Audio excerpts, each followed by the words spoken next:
So, welcome back to Tales Tomorrow. I am Morrow, your storyteller for today, and with me I have some RPG horror stories of various different variety. Looking forward to reading them together. Anyway, without further ado, let's go ahead and begin. How relationship drama killed a D&D campaign. More accurate title, DM and Artificer mock a player after his unthinkable attempt. Whoa, that's a way more intense of a title. This horror story might be more mild compared to some of the other stories here. Mild? It talks about the unthinkable attempt. I can't say it on YouTube, but I figured I'd share it since I still can't believe it actually happened. I'll be keeping everyone anonymous because even though I've fallen out of contact with them, I still consider everyone in the story a good person. Trigger warning for that. I'd just come back from my hometown after being away at college and was reaching out to people from my high school D&D group to see if anyone was still running a campaign I could join.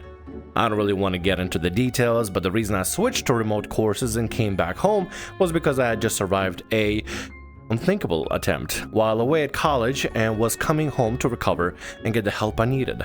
I promise this part will become relevant later.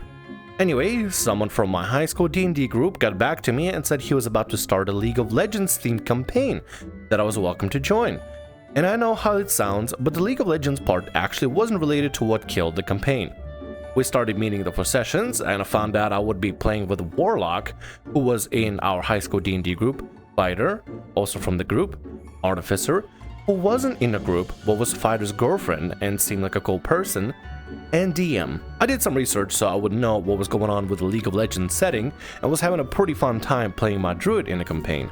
Spent a lot of time fighting characters from the game that I felt a little lost on since I didn't know what their deal was like everyone else at the table. But aside from that, it seemed like the game was going well and everyone was having fun. Okay, the story is going good. Also, I think it's kind of cool that you can just adapt the D&D 5e system to almost any game with some different modifications. I've talked about it before, but I'm currently doing the Final Fantasy 14 D&D thing. I found this really cool PDF, and some of y'all even told me there's a whole system on that in Pathfinder too, which I still need to learn Pathfinder. But yeah, I'm definitely looking forward to checking that out for sure. Anyway, sorry, a little off tangent. Let's get back to this story. Maybe it was the fact that I'm ace, or just the fact that I'm bad at reading social cues, but I didn't see the signs of something being up until a couple of months into the campaign, when fighters stopped coming to sessions. By this point, I had sort of become the person who would message everyone about those schedules to see when we could meet for a weekly game session. It was starting to take a long time for anyone to respond to me, and Fighter had gone radio silence. I thought maybe he just missed a couple of sessions because he had a personal thing going on. But after the third session without Fighter, I finally heard what was going on. Artificer and I were already at DM's house when Warlock messaged to say his car had broken down while he was driving over. So DM, Artificer, and I all decided to drive over to Warlock to help him out. While we were in the car, I asked if DM knew if Fighter would be coming to the session since I wanted to let Fighter know there wasn't anyone left at DM's house. That was when both Artificer and DM gave me awkward looks and dropped the bombshell that Fighter probably wouldn't be coming back to the campaign after Artificer left Fighter for the DM. I hadn't even noticed DM and Artificer were together. On top of that, they told me that the main reason Fighter had disappeared was because he has taken the breakup really poorly, and up until recently, he had been in a hospital recovering from the unthinkable attempt. Whoa, oh, that's, My initial discomfort with how casually they were discussing Fighter's unthinkable attempt quickly devolved into horror when they felt the need to mention that Fighter's methods was a pill overdose, or as they referred to, that way of doing it. I had never told them exactly why I had come back from college, so they had no way of knowing that I was also a survivor of unthinkable attempt, or that I had tried to do it by that way, the same way as the other guy. Still, that really changed how I viewed those people, and I kind of just sat awkwardly in the car until we reached Warlock. Your friends are really insensitive, dude. What the hell?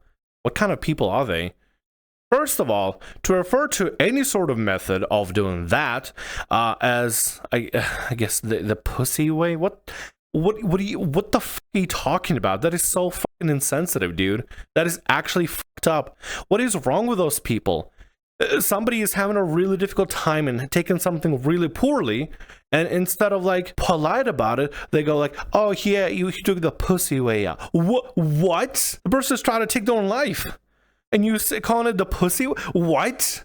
Holy shit, these people suck. Mental health is there's a crisis of mental health all over the world right now, I feel like. And mental health, I feel like, in my opinion, is the biggest factor when it comes to people doing horribly drastic things and irrational things, and it's just not good, man. Mental health all around is just bad. It's always important to take care of your own mental health and your mental facilities to make sure that you are in the good place, not in a bad place. I think most of us that what is sort of just can understand and relate. We've all been in places where it's a little bit dark and we wish there was a little bit light coming through somewhere, but it just feels alone and just lonely and just, dude, oh man, that's actually, these people are terrible. These people are terrible. The way they talk about their D&D player, that's awful. That's actually awful. Like, I'm beyond pissed. I'm disappointed. I'm disappointed that people out there that talk about fighter in such a way, instead of, I don't know, trying to help in any way, or at least, for crying out loud, be sensitive about the matter, be sensitive about the issue. Holy hell, these people fucking suck, dude. I sort of tuned out and just went through the motions that session. I never messaged anyone to ask when we could meet for the next week's session, and no one else asked the group chat about continuing the game. At that point, I realized I've been the only one trying to keep the dying campaign alive. I guess if there's anything positive to take away from the experience, it was the lesson to just let crumbling campaigns die. Update. Come to a few realizations after reading some of the responses here, and updated the title since it's clear to me now that the real problem here was more serious than just relationship drama kills D&D campaign. I'm suddenly realizing that I might have some unresolved issues about my own attempt that might have skewed how I reacted to the experience. I spent so long being sure that I was just overly sensitive and always thought I had to be the one to avoid making the situation awkward by letting my own trauma bring down the mood in the conversation about that. I thought highly of DM and Artificer before all this went down, and I think I was deluding myself into believing, okay, that sounds bad, but they're good people, they couldn't have meant for it to come across like that. I'm just overreacting because I have my own issues with this. I see now that I definitely wasn't overreacting in the situation, and I wish now that I'd stood up for Fighter in that moment. I know a new fighter outside of D&D, but last I heard, he was recovering, and I can only hope that he is doing better now. I'm in a much better place now, but I'm definitely rescinding my statement about DM and Artificer being good people. What they did was beyond messed up. Good, I'm glad you agree, because what they did was actually beyond messed up. It was fucked up. It was awful. It was horrible the way they talk about another player like that, especially in such a sensitive time. What the hell? Seriously, what is wrong with people? OP, I hope you're doing good, and I hope the fighter is on the way to recovery and getting the help they need, because mental health, dude, mental health sucks, man. Mental health is the biggest thing for destroying any sort of enthusiasm or even destroying people's lives. Please take care of yourselves out there, for real. There are ways you can help yourselves, and I really hope you take and utilize those ways in any way possible in order to make sure you keep your mental health in the right place. Alright, well, let's go ahead and change the atmosphere a little bit. So hopefully this could be a nice little rage story for us to get out of this funk.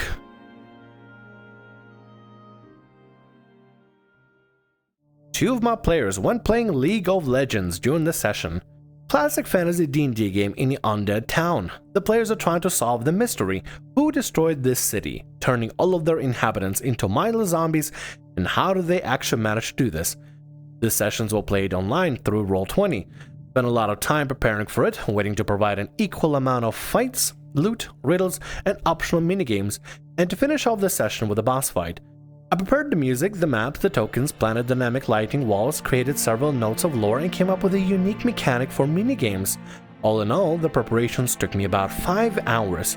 All the players are mildly relevant, and I refer to them as their classes: a bard, a rogue, a cleric, an artificer, and a paladin.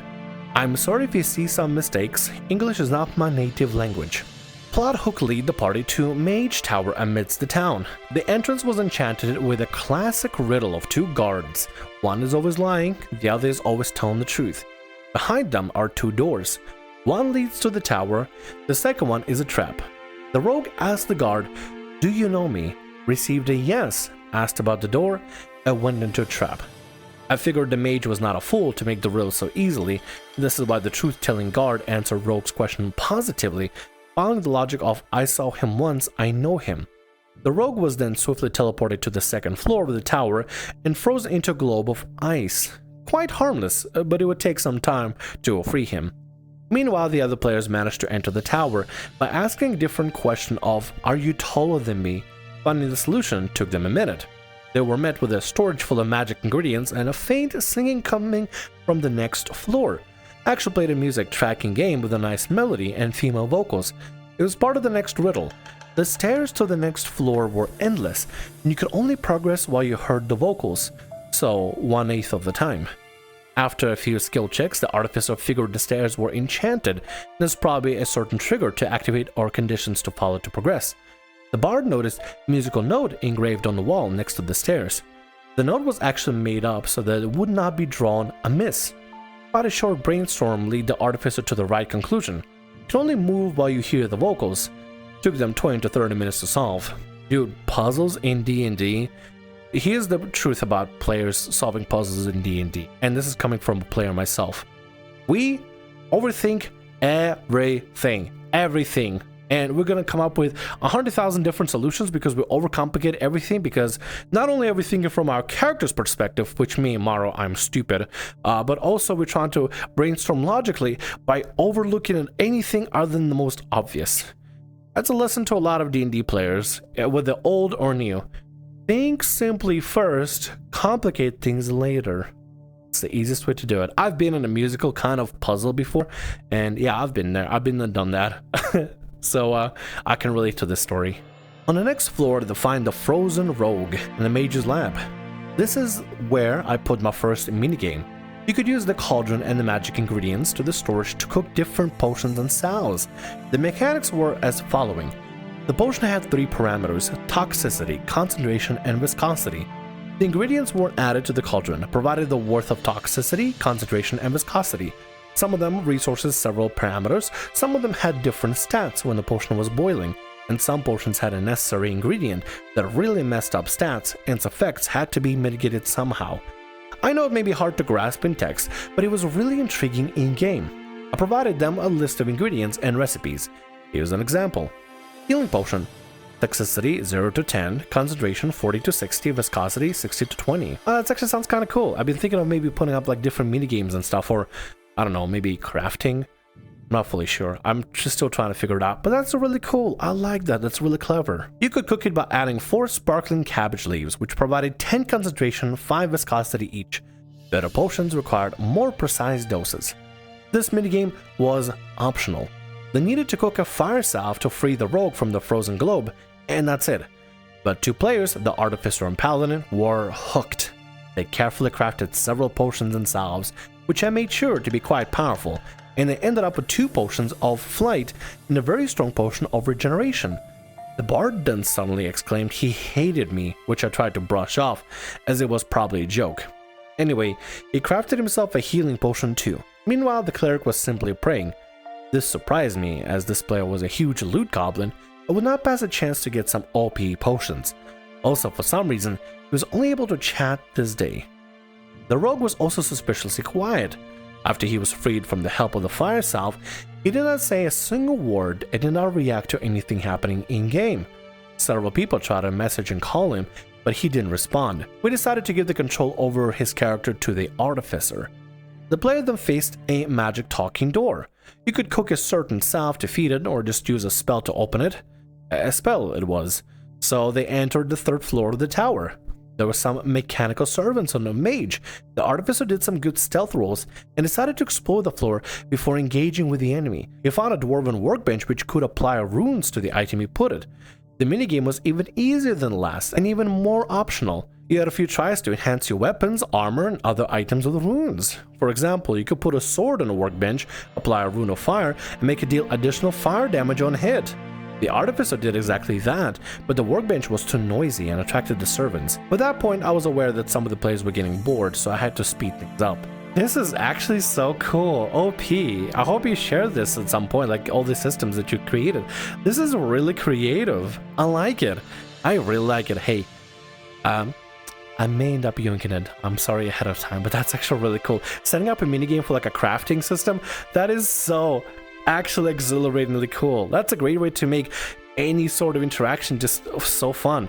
D&D is more than just combat and more than just roleplay. Sometimes these sort of puzzles and minigames are just, oh, they're so thrilling. I love it so much.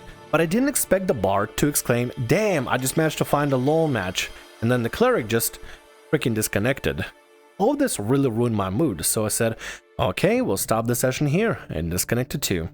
The session only lasted 2 hours. The rogue later sent us a message where he revealed he was in fact playing League of Legends too, because he was pissed with the unfairness of the riddle and having to spend an hour not doing anything. To be honest, the only thing he missed was solving a singing riddle, but I never said he was not allowed to help the other players with the solution. After that, he was free to craft potions himself. All of this left me really demoralized. The artificer was quick to contact me and apologize for this game, but honestly, she and the paladin were the only ones who were actually playing, and the overall people did not need to apologize to me. I don't think I'll continue DMing this campaign, or DMing at all, because it takes too much time and strength. I don't really receive anything back. Aw, that's actually so sad, OP. Please, I hope you reconsider. I wish I was there. I think most people that are reading and listening to this horror story and reading the horror story are also wish they were there. That sounds like a lot of fun. You put minigames on crafting and enhancing weapons and crafting potions and solving riddles and music puzzle. That sounds like a lot of fun. I hope you reconsider and maybe ask Paladin and Artificer that would like to continue the campaign instead of find other players that aren't going to be jerks. The Rogue and the Bard are jerks entirely. I don't know what the Cleric was doing. I think the Cleric was also AFK. I'm not fully sure, but they're jerks. Don't think about them. The Paladin and Artificer really enjoyed your campaign, it seems like, and they really like the puzzles and interactive with everything, so you should reconsider. I mean, if you don't want to, if you're tired, completely understandable. I know it takes a lot of time to prepare for that, and you know, if there's no payoff and people aren't engaging in the stuff that you put together, it can be a little rough. But honestly, I'd reconsider. I think you've done really good. The other players that joined League of Legends and got distracted by League of Legends, they're the jerks in the story. You didn't do anything wrong. They're the jerks. If anything, you should be mad at them for being disrespectful. They could be engaging in stuff, but instead they choose, I'm just gonna go play League of Legends. Listen, Rogue and Bard, if y'all really want to go do something else, don't waste everybody else's time. Don't waste the DM's time. Go do something else and let them know that you're out. Let the DM find better players, more interested and enthused players that will actually enjoy this stuff, because you two numbskulls can't even have an iota to give a little bit of attention to what the DM is doing and actually see how much work they're putting in. What a genius idea to have a minigame for crafting. Like, not all crafting, but like a very special, unique crafting in this one special area to make some very unique items. That is so cool. That is actually so cool. If only Rogue and Bard actually gave a crap to interact with any of it. Seriously, what is wrong with people? And with that, that's gonna be all our stories for today. I want to thank you very much for watching, and thanks so much for being here. If you like what I do, consider subscribing to the channel and leaving a like. Also, if the RPG Horror Stories ever goes down, or if you want to submit your own personalized horror story, email is down in the description below. I'll see you again in more Tales Tomorrow. Bye-bye.